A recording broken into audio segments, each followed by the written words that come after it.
Alright, starting the stream up a couple minutes early, just...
Okay.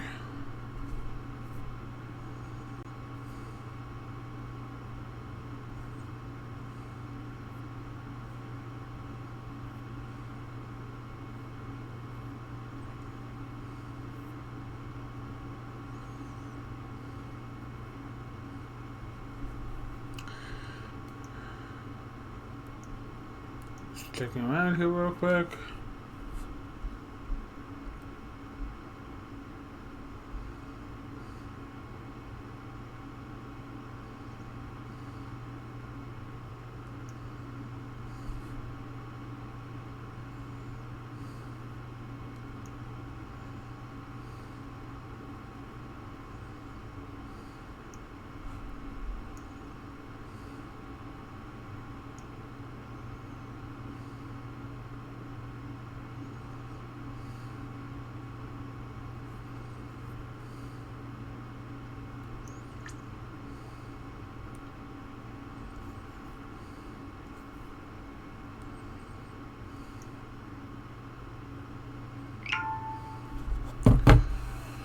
Okay, well,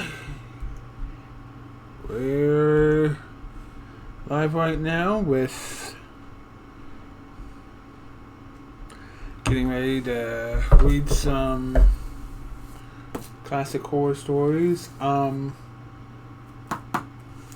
decided to pick up this book of short stories by Jack Snow, Spectral Snow.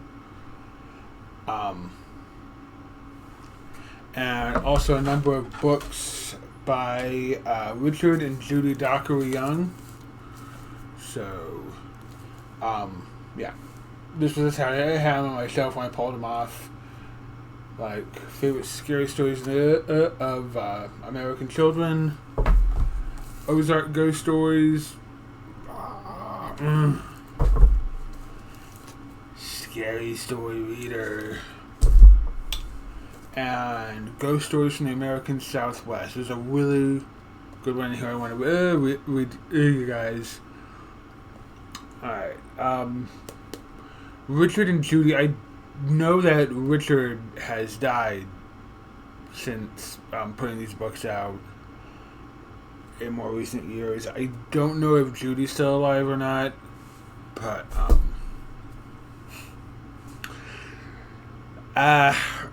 I saw Richard once at an event where he told a story. It wasn't a scary story, but it was definitely a classic where it's basically a long form joke, and it's a clean one. It's not nothing dirty or that. I mean, I guess it does have a bit of an edge to it, but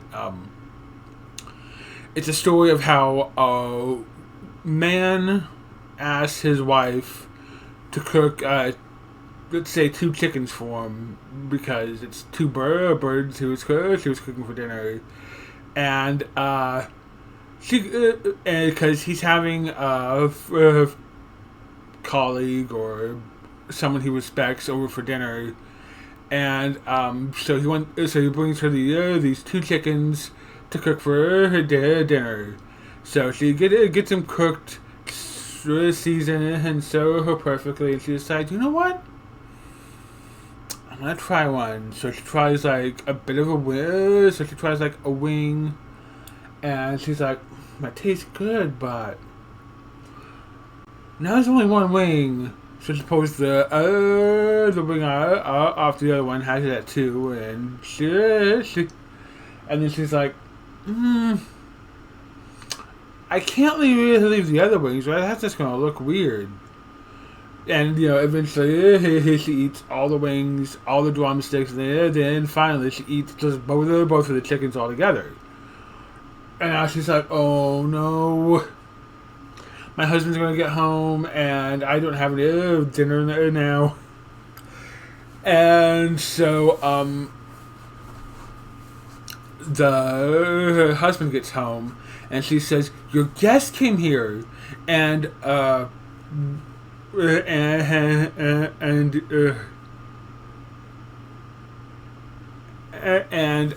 he took the chickens." No, wait, I got that wrong.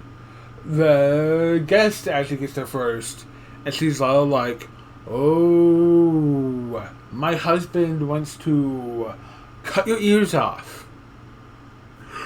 And the guest hears that and runs out. And then the husband gets there, and she's like, "Oh, he took her both the chickens and ran off." And ran off. So it ends with the husband chasing the guest down the road and yelling with a knife, and coming back and yelling, "Hey, come back! I just want one of them." Okay. Alright. So yeah, this was the one that introduced me to Richard and Judy, because I live in the Ozarks. This is all stuff that's local to me. So, alright, here's one that that kind of inspired me to use a nickname on Discord, the Momo. Alright. Now, up in the woods of South New Jersey, along the coast there, where the locals are called Pineys, they've got the New Jersey Devil. Down south, you got your skunk ape. But there's not a monster around that can match up to what us hillbillies have seen in the dreaded Momo. Now, Momos get big. One flew up at Galena, almost up to Crane, was over in the National Forest west of Cape Fear, and came around the corner in a Jeep, and his headlights hit something in the road right in front of him. It was a Momo. He can't describe him very well, except that he's big and black and hairy. If you ask about the critters' head, the fellow just says, "I don't know, the headlights only reach up to its waist." They've been seen all over. In the late 60s, they were spotted in the wooded suburbs southwest of St. Louis, along the river, even over to Cape Girardeau. Although I can't imagine why anyone, even a Momo, would want to go there. But the meanest, scariest Momo was sighted around Mount Vernon around 1959. The fellow that saw it told me he was coming back to the house from the fields just at dusk, and saw what he thought was an old farmer sitting in the unfinished field by the side of the road. As he got closer, he saw it was too big and too hairy to be a human being. It seemed to be sitting on its haunches with its head resting on its hands. Then it stood up all abruptly. It was about 9 feet tall, and it strode across the road in front of the feller. It had long black hair all over it, and had glowing orange eyes. When he got home, a lot of his chickens had been taken and eaten in the field. That's what Momos do. They steal chickens. And they eat hogs. And they gut dogs too, but they don't seem to eat the dogs. So I guess they have some sense after all. Alright.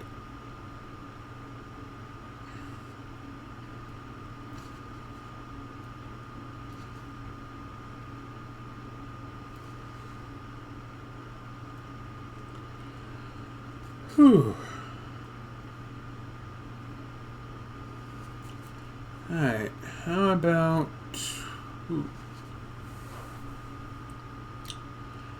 Alright, this one's a little longer, but it's a fun one. It's called Old Walleyes. It's basically a story about monster. In the deep dark coves of the river drainage lives Old Walleyes. Now, a cove in the Ozarks isn't water. It's high, dry land, a narrow valley where steep cliff walls and a cave or falls at the head. In one cove in a deep limestone cave, Old Walleyes makes his home. He's a huge thing with 4 short legs and paws with long claws on the toes. His head is as big as a wagon and his mouth is as wide as a washtub. He'll eat man or beast or anything in between. And his teeth are as big as his axe blades and twice as sharp. The ghostly province is eyes, huge, vacant, cloudy things that see without seeing and stare you dead without looking. He may be blind, it's hard to say, but he can run like the devil went down your trail when he's hungry for your flesh. A man went to the slaughterhouse with his cow and tow behind his wagon and had it butchered for her meat on shares, with the butcher taking his payment in meat. The meat was loaded into his wagon and he started back home where the smokehouse was ready to hang the meat in. It was a cold day, so the meat would keep fine, but the man hurried to reach homestead before dark. He took the shortcut past the cove, knowing he had plenty of time to get past Old Walleyes' den before darkness come. On the twisting, hard self-rock road, a linchpin gave way, and he lost the wheel off in the wagon. He worked frantically in the gathering darkness to bend a new linchpin out of hog wire to get the wheel back on before Old Walleyes' feeding time. The sun was racing behind the hill unnaturally fast, and the shadows were getting longer and longer. The man thought about abandoning the wagon, unhitching the horse, and riding on without his beef as the shadows got deeper and he struggled with the wheel. He thought about just lotting out and running, but it's too late, and too dark even for that. His only hope was to get the wagon wheel on and drive out fast. The sounds came out from deep in the cave behind him as he worked. Deep, horrible, hungry sounds. The horse began to stamp and shy and whinny. Are you a Momo? I'd say you're a monster. You're in Missouri. Sure are.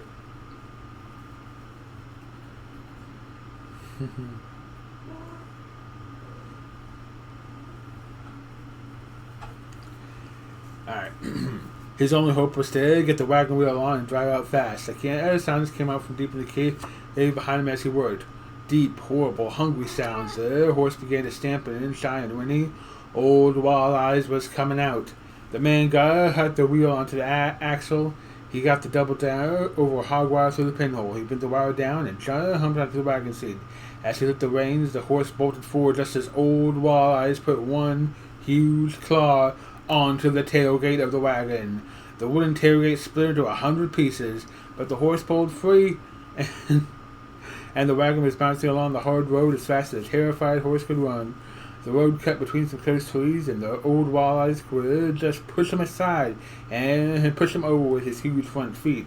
The wagon bounced over rocks and crashed through the brush alongside the road, and Old Walleyes tore the dirt with his paws and scrabbled over the bedrock places with sparks flying off in his claws. The beef bounced all around the bed of the wagon, and the poor man bounced all around over the wagon seat. Just as Old Walleyes opened his enormous mouth to take the end off the wagon, a slab of that beef bounded him down onto the road.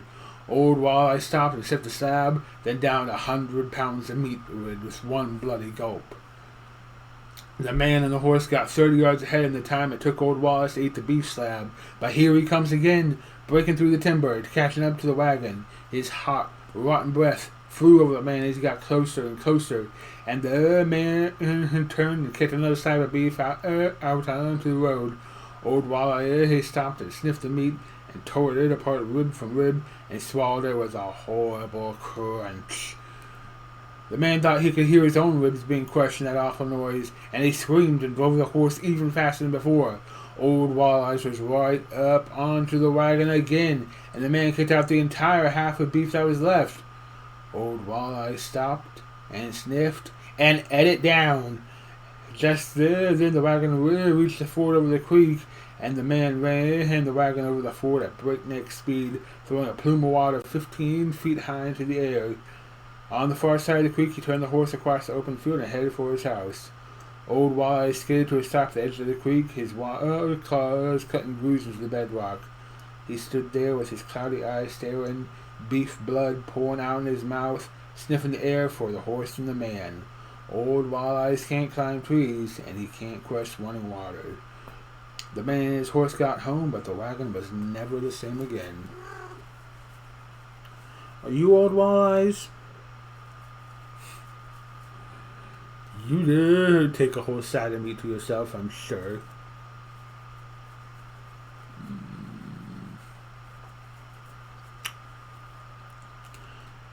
So yeah, you might have noticed there that said that old walleyes couldn't crush water. Now that's actually something from folklore, where evil creatures just aren't able to cross water because water is considered pure. This is also a thing with witches, where in old English witch trials, they would, it would be basically a pure test to see if someone accused of a witch would drown or not if they were a witch. The total backwards way of thinking was that if they weren't a witch, they would drown, because the water would reject them because of how pure it was. And of course this has been done with variants in different stories over the years, that even, when we get to The Wizard of Oz, which it's different, where water now destroys the Wicked Witch.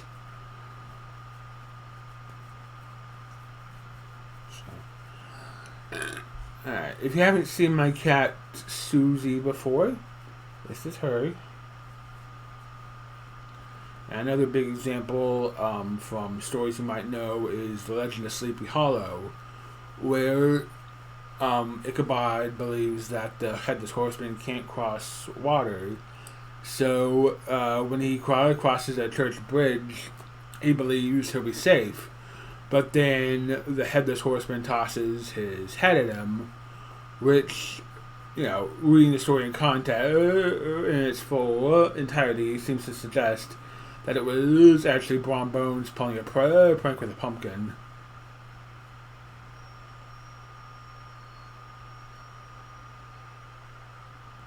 Okay, they must be working on the apartment across the way.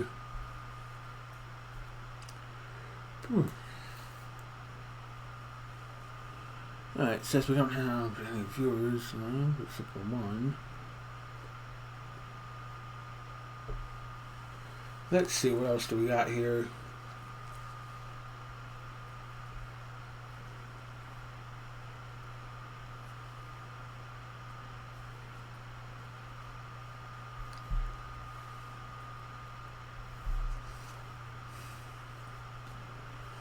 Okay, so one thing I love about Richard and Judy Dockery Young's books is that these stories that are in them, they didn't come up with these or make these up. These came from folklore and stories they get told when they were doing storytelling events. They would record them and write them down, and then they would be published in various books they released. I've got many of them right here. Like, they weren't like Stephen King or many books, but yeah, between these three books here and also another book, Ozark Tall Tales, on the shelf over there,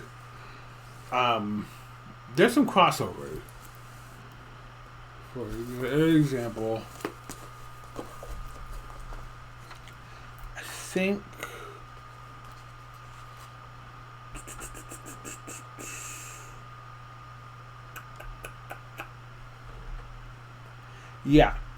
I'm pretty sure Old Rockhead and Bloody Bones is the same story. It is in all three of these books.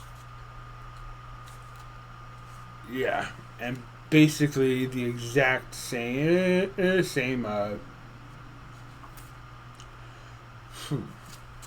basically the exact same, nearly the exact same text between them. So, whew. So, how about us open up from this one and go ahead and read that one to you. Deep in the wooded hills and hollows of the Ozark Mountains, there lived an old conjuring woman who knew all the herbs and cures and roots and magic spells. She had one friend, a lean, mean, wild razorback hog who came by her cabin to eat her kitchen garbage. Some folks say he ate so many of her roots and magic potions that he could walk and talk like a man. Some folks say. Every October, the hill people slaughter hogs and put up the meat into a smokehouse for a long winter. When the wind blows cold and the frost comes and the leaves turn, it's hog scalding time. Men gather for miles around and drive hogs into the rail fence pins. The animals are slaughtered and the carcasses scalded enough to get the bristle hair off. Then the butchering begins. By sundown, the meat is all packed to go home, and the raw-skinned hog's head and bloody bones are all that's left out of the burlap sacks. One lazy hillbilly stole hogs from his neighbors at hog scalding time, and he must have rounded up that conjuring woman's pet, too. After the butchering that day, he rode away with a bag of meat and a skinned head in his wagon, but the wagon wheel hit a bump in the road but the wagon wheel hit a bump and out onto the dark road where the old rawhead. Bloody bones, said old rawhead. Get up and dance. The bloody bones at the back of the butchering pins jumped up and danced around and pulled together again and came and got the head. Old Rawhead ran into the woods and went to all the critters and borrowed her things to wear. He borrowed the panther's fangs, he borrowed the bear's claws, he borrowed the raccoon's tail, and he went to the old lazy hillbilly's house. The old man and the old woman were in bed when they heard a scrabbling, clattering sound, and sparks jumped off the coals in the fireplace. The old man got up to see what was the matter. He looked and looked and looked and couldn't find the intruder. Then he looked up the chimney. "Land of Goshen," said the old man. "What have you got those big eyes for?"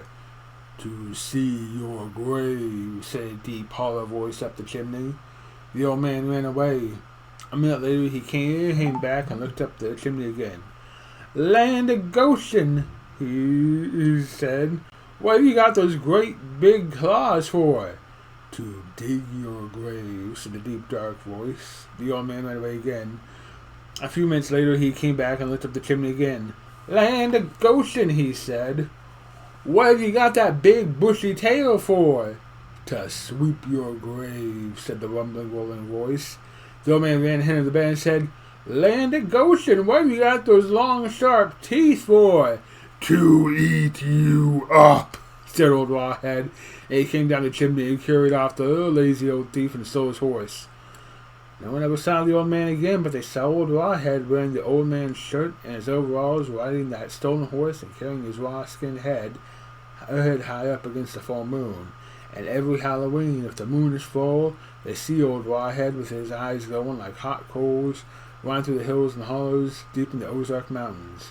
And if you go there, you can see him too.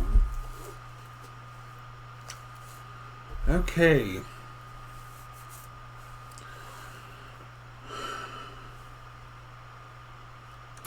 I'm going to try to find the two stories I'm going to read from this one.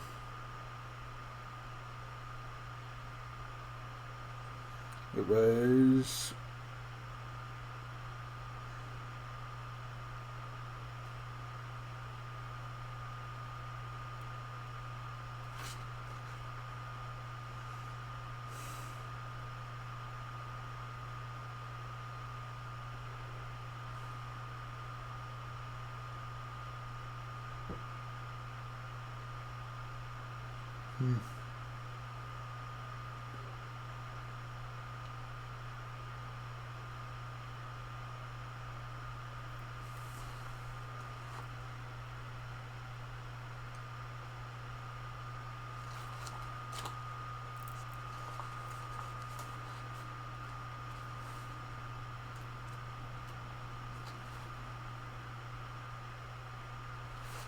Okay. Now here's the two stories I really wanted to read from Ghost Stories of the American Southwest. Alright.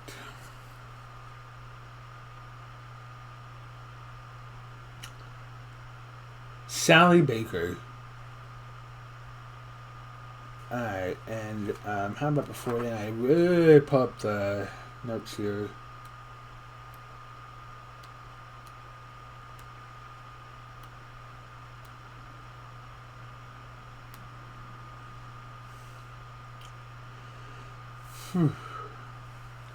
The story about the witch Sally Baker was learned by Ken Tietz of Walker's Creek, Texas.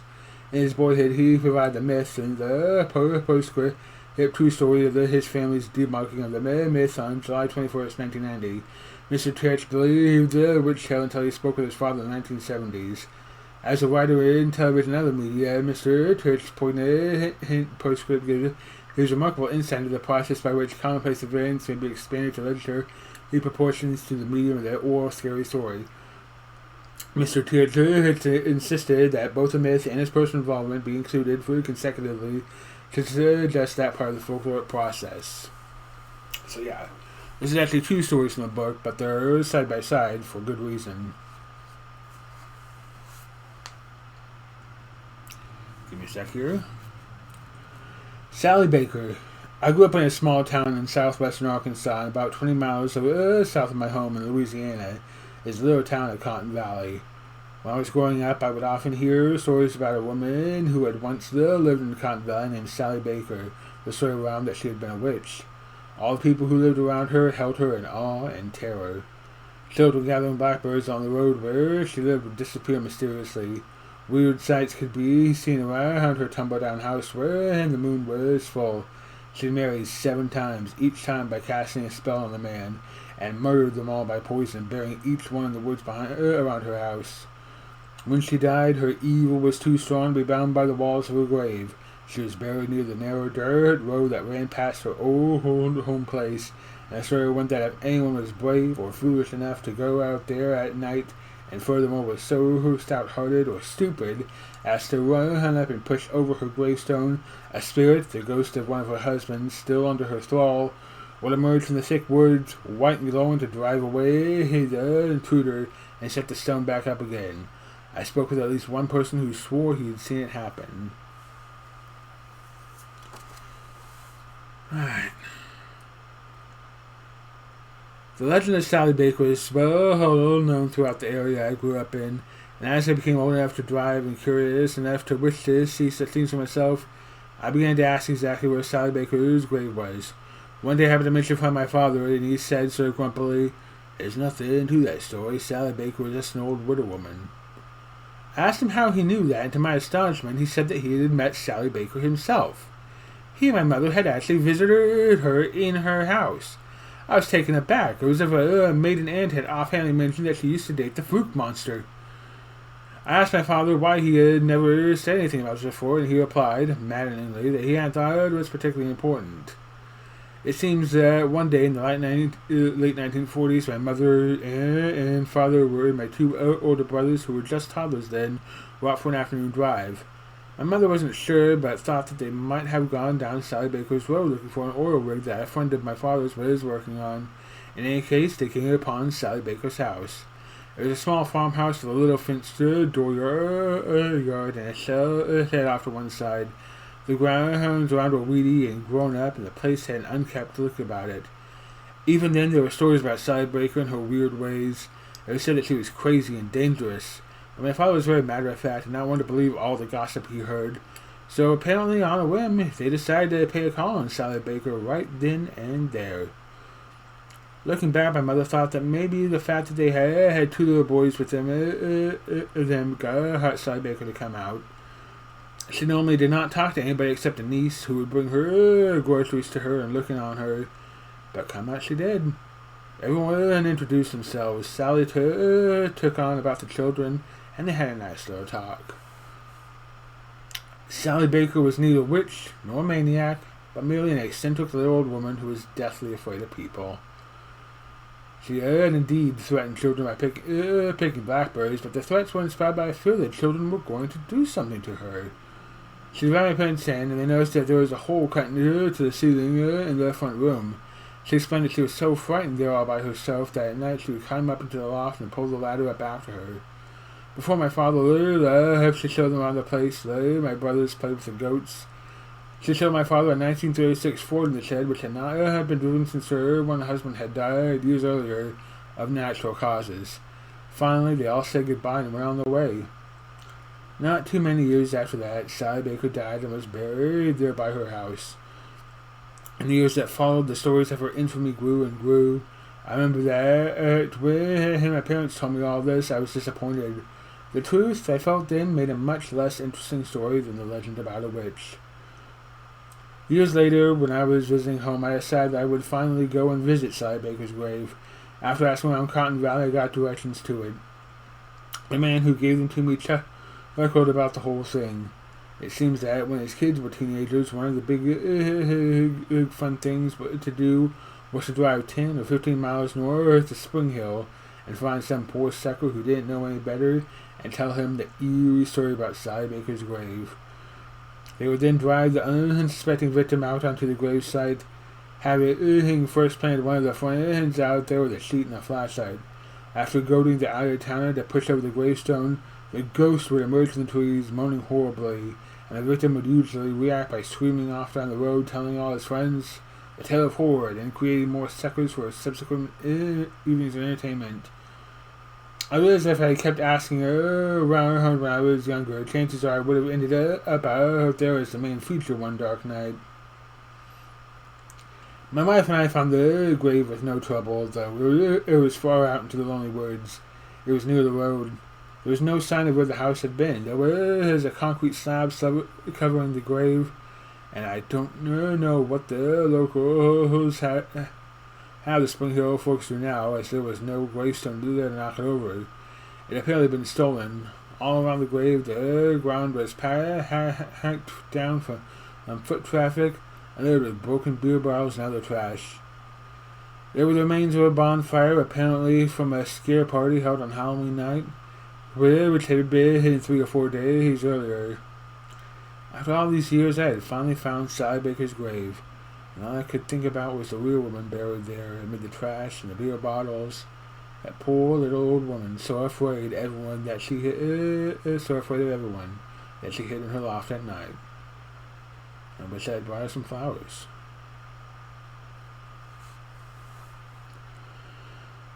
Okay.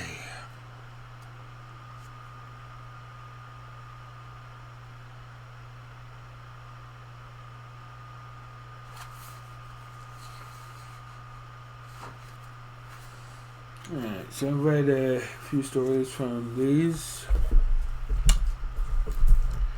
So this was Scary Story Reader. This was a big change for the youngs because this is more modern urban legends, which they acknowledge as being a new variant of the folklore tradition.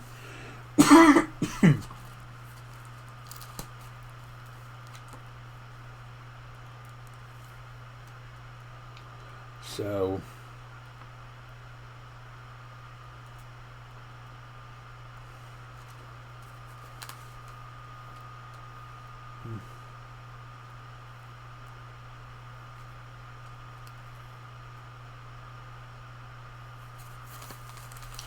alright.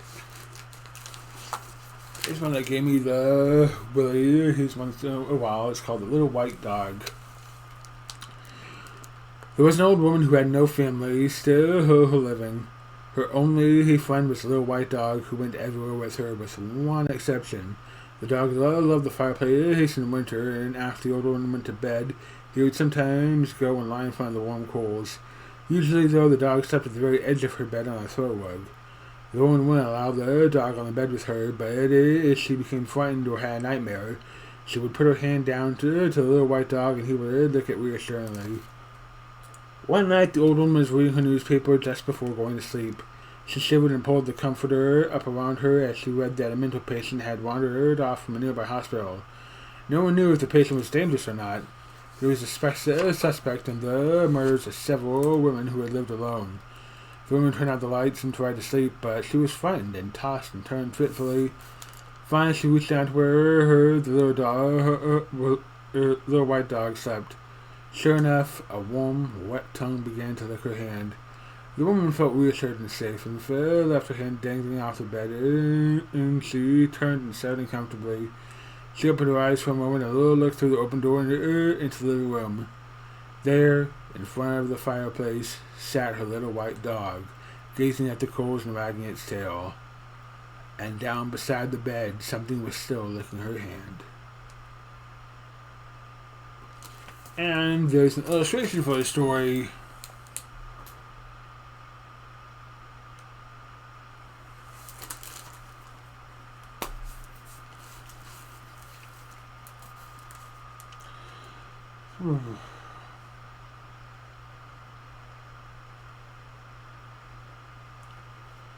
Okay. See, I'm going to try to read a Jack Snow story. And, I'll probably just call it quits, because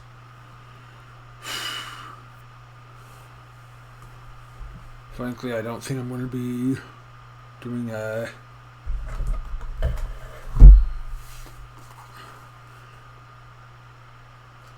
basically my schedule would have to get pretty freed up to try to make it big on Twitch. Alright, now this story here, this book here, Spectral Snow, The Dark Fancies of Jack Snow, this is from Hungry Tiger Press. This is published by my friend David Maxine. Jack Snow, who you can see on the back here, he, his claim to fame was writing a couple of the Oz books in the what's called the famous 40. The Magical Mimics of Oz, which is a legitimately pretty thrilling Oz book. And then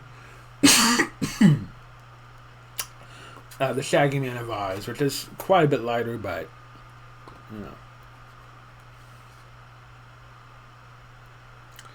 So,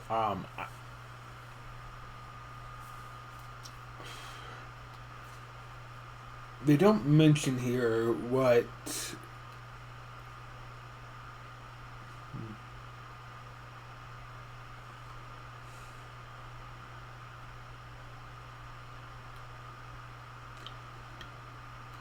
and in fact at the end here there's the story of Murder in Oz, which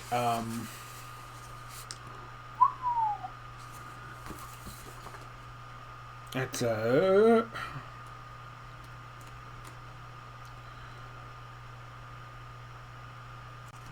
yeah, it's basically an Oz murder mystery.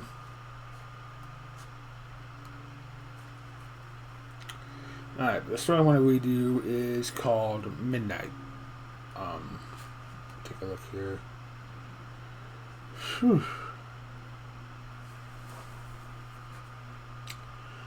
Between the hour of 11 and midnight, John Ware made ready to perform the ceremony that would climax the years of homage he had paid to the dark powers of evil.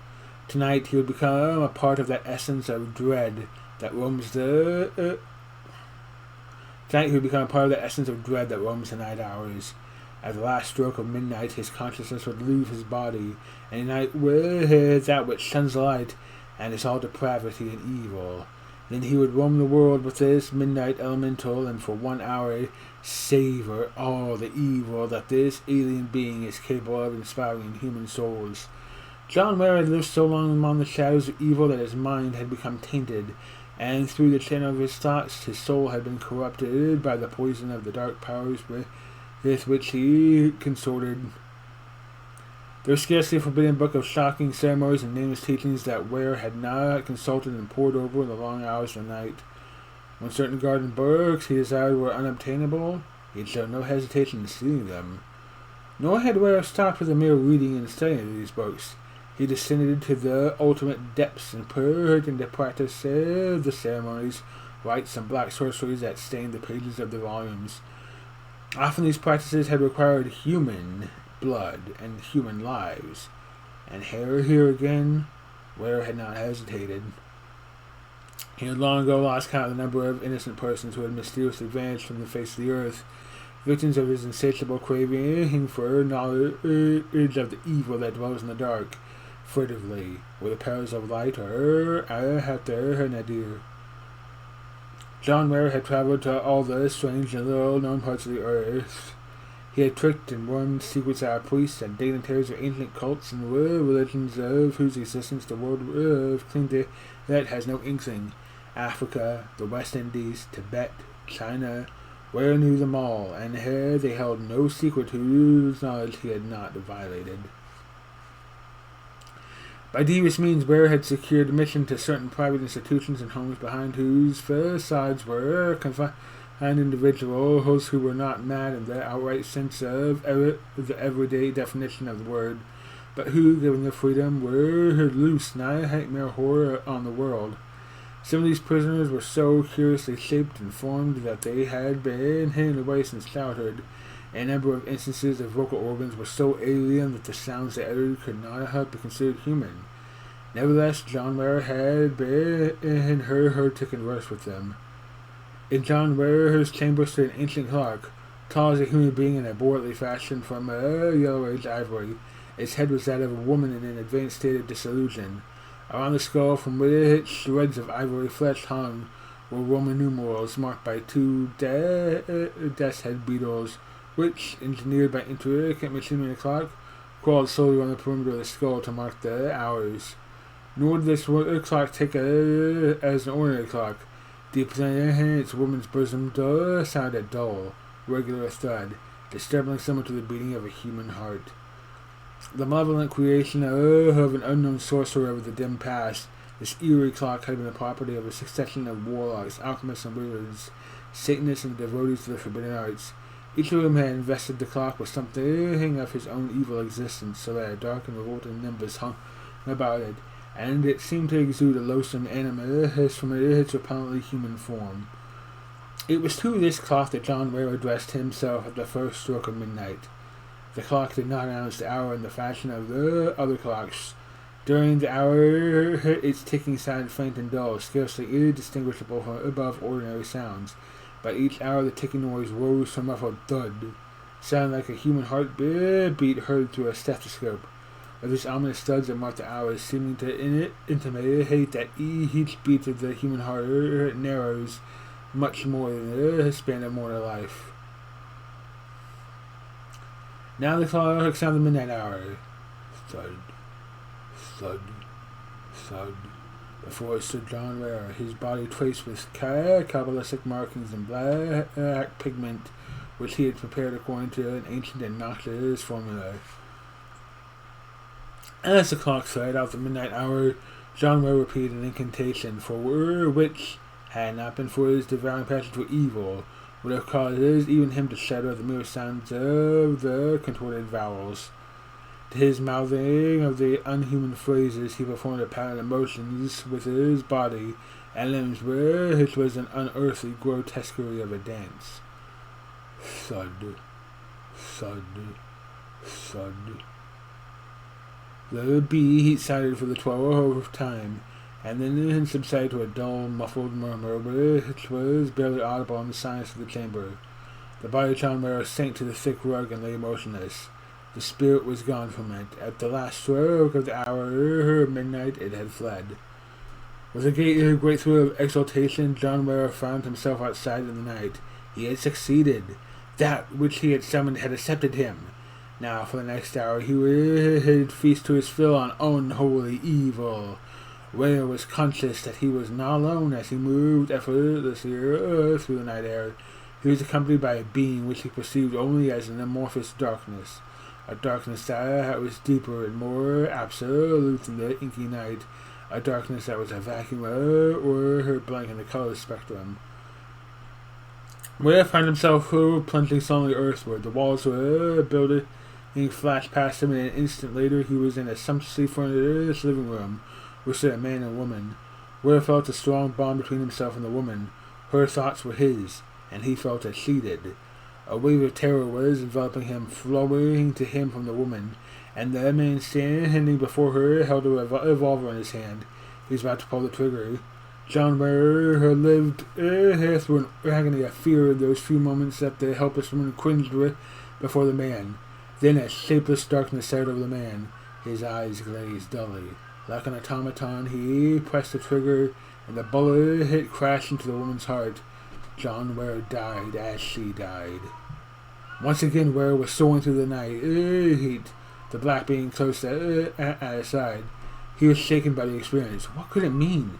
How had he come to be identified so close with the tortured consciousness of the murdered woman? Again, Ware felt himself plummeting earthward. This time he was in a musty cell in the depths of a vast cement section. A man laid chained to a crude wooden table. Over him stood two creatures of loathsome and sadistic countenance. Then John Ware was the man on the table. He knew, he thought, he felt everything that the captive felt. He saw a black shadow settle over the two evil-looking men. Their eyes glazed, their lips purred slightly as saliva drooled from them. The men made use of an assortment of crude instruments, knives, scalpels, pincers, and barbed hooks, in a manner which in 10 short minutes reduced the helpless body before them from a screaming human being to a whimpering of senseless thing covered with wounds and rivets of blood. John Ware suffered as the victim suffered. At last, the tortured one slipped into unconsciousness, and instantly later, John Ware was moving swiftly through the night sky.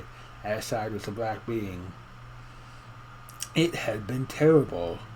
Ware had endured agony that he had not believed the human body was capable of suffering. Why? Why had he been chained to the consciousness of the man on the torture table? Swiftly...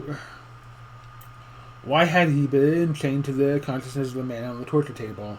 Swiftly, Ware and his companions soared through the night, moving ever westward. John Ware felt himself descending again. He caught a fleeting glimpse of a lonely farmhouse with a single lamp glowing in one window. Then he was in an old-fashioned country living room in a wheelchair. Then he was in an old-fashioned country living room. In a wheelchair, an aged man sat dozing. At his side, near the window, stood a table on which burned an oil lamp. A dark shape hovered over the sleeping man. Shuddering in his slumber, the man flung out one arm restlessly. It struck the oil lamp, sent crashing to the floor where it shattered, and a pool of flames sprang up instantly. The aged cripple awoke with a cry and made an effort to wheel his chair from the flames, but it was too late. Already the carpet and floor were burning, and now the man's clothing and the robe that covered his legs were afire. Instinctively, the victim threw up his arms to shield his face, and he screamed piercingly again and again. John Ware felt everything that the old man felt. He suffered the inexpressible agony of being consumed alive by flames. Then he was outside in the night. Far below and behind him, the house burned like a torch in the distance. Ware glanced fiercely at the shadow that accompanied him as they sped on at tremendous speed, ever westward. Once again, Ware felt himself hurtling down through the night. Where to this time? What unspeakable torment was he to endure now? All was dark about him. He glimpsed no city or abode as he flashed to earth. About him was only silence and darkness. Then, like a wave engulfing his spirit, came a torrent of fear and dread. He was striving to push something upward. Panic thoughts consumed him. He would not die. He wanted to live. He would escape. He writhed and twisted in his narrow confines. His was beating on the surface above him. It did not yield. John Ware knew that he was linked with the consciousness of a man who had been prematurely buried. Soon the victim's fists were dripping with blood as he ineffectually clawed and pounded at the lid of the coffin. As time was measured, it didn't last long. The exertions of the doomed man caused him to quickly exhaust a small amount of air in the coffin, and he soon smothered to death. John Ware experienced that too, but the final obliteration and crushing of the hope that burned the man in his bosom probably was the worst of all. Ware was again soaring through the night. His soul shuddered as he grasped the final unmistakable significance of the night's experience. He was to be the victim, the sufferer, throughout this long hour of midnight. He had thought that by accompanying the dark being around the earth, he would share in the savoring of all the evils that flourish in the midnight hour. Instead, he was participating, but not as he had expected. Instead, he was the victim, the cringing, tormented one. Perhaps this dark being he had summoned was jealous of its pleasures, or perhaps it derived an additional intensity of satisfaction by adding John Mare's consciousness to those of its victims. Where was the sinning again? There was no resisting the force that flung him earthward. He was completely helpless before the power he had summoned. What now? What new terror would he experience? On and on, ever westward through the night, John Mare endured horror after horror. He died again and again, each time in a more fearsome manner. He was subjected to revolting tortures and torments as he was linked with victim after victim. He knew the frightening nightmare of human minds tottering on the abyss of madness. All that is black and unholy and is visited upon mankind he experienced as he roamed the earth with the midnight being. Would it ever end? Only the thought that these 60 minutes must pass sustained him. But it did not end. It seemed an eternity had gone by. Each suffering could not be crowded into a single hour. It must be days since he had left his body. Days? Nights? 60 minutes? 1 hour? John Mare was struck with the realization of terrific impact. It seemed to be communicated to him from the dark being at his side. Horribly clear did that had being made the simple truth. John Mare was lost. Weeks, even months might have passed since he left his body. Time for him had stopped still. John Mare was eternally chained to the amorphous black shape and was doomed to exist thus horribly forever, suffering endlessly in revolting madness, torture, and death through eternity. He had stepped into that had been a time known as midnight, and was caught, trapped hopelessly, doomed to move with the grain of time endlessly around the earth. For as long as the earth spins beneath the sun, one side of it is always dark, and in the darkness, midnight dwells forever. Okay, so this has been an hour. Read a number of stories. So, if you watched, thank you. Probably should have gotten me some water or something, but something about reading aloud just causes your jaw to ache a lot faster than if you'd just been talking, I guess. I don't know what it is. Maybe it might be the mental exertion of also reading stuff. I'm actually surprised I didn't stutter over words more. It was more, I would often get lines mixed up looking. Okay. So, yeah. Thanks for watching, and I'll see you next time I stream.